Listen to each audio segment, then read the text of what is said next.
How's it going, South Bend? My name is Duecy-Gibbs. I'm a fellow with Code for America. We are a nonprofit organization that promotes the use of technology in cities throughout the United States. And this year we partnered with 9 cities, including the lovely city we're in right now. And each city collaborates with a team of programmers, designers, and policy analysts to help address the most pressing issues in those cities. So my team consisted of myself, Dave Guarino, and Tamara Monick-Perlman, who are in the audience.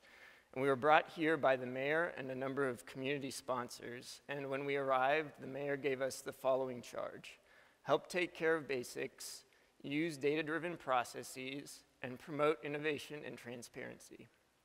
And he gave us another really important requirement, which was that we had to be able to explain our work to a grandmother at a bingo game.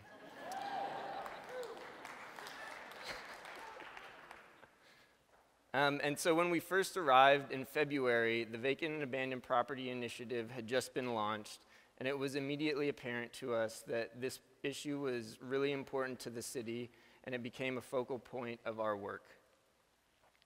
And the city was already using data-driven processes in the initiative, but a lot of the community members didn't understand how these processes worked, and they were afraid of what it might mean for their communities. So we wanted to figure out a way to fold community concerns into the decision-making process.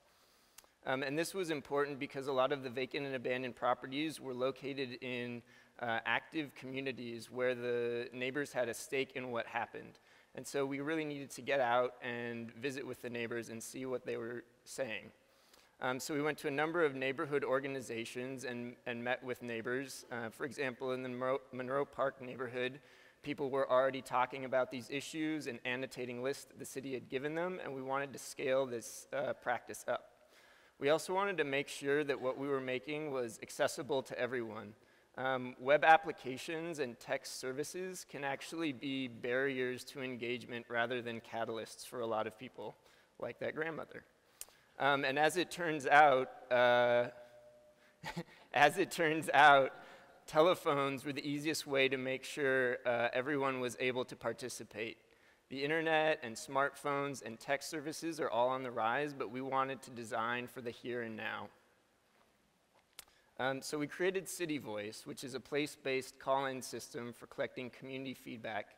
And it's powerful because it seems as simple as a telephone, but it uses technology to collect real-time information and direct it to the right people. And for the Vacant and Abandoned Property Initiative, we identified 250 properties where this feedback could actually influence the outcome. So if you see these signs out in the city, that's what they are. Give them a call. And when you call in, you'll do a few things. You'll respond to a structured poll. You'll leave comments explaining your views.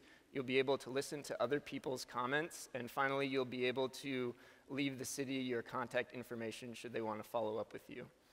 And while the phone was the primary interface, we also created a website which displays all of this data and allows people to listen to messages. And in the first 24 hours, we had over 50 calls in.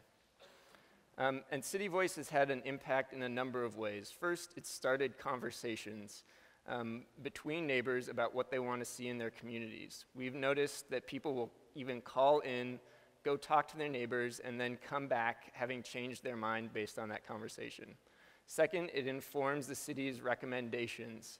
It's really easy to collect and consider community feedback when making a decision whether to repair or demolish a property. The third way is in cases where demolition is warranted, it helps prioritize those actions.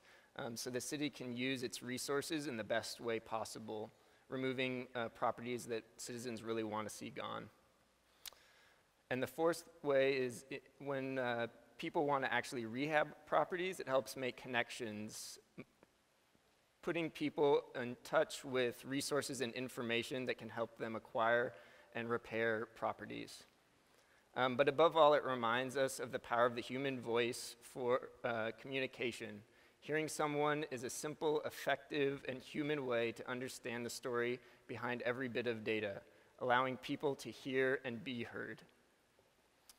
So thanks again to the city and all of our sponsors, and especially this whole community. You guys have been great. This has been one of the best years of my whole life. Check out southbendvoices.com and give us a call. Thanks.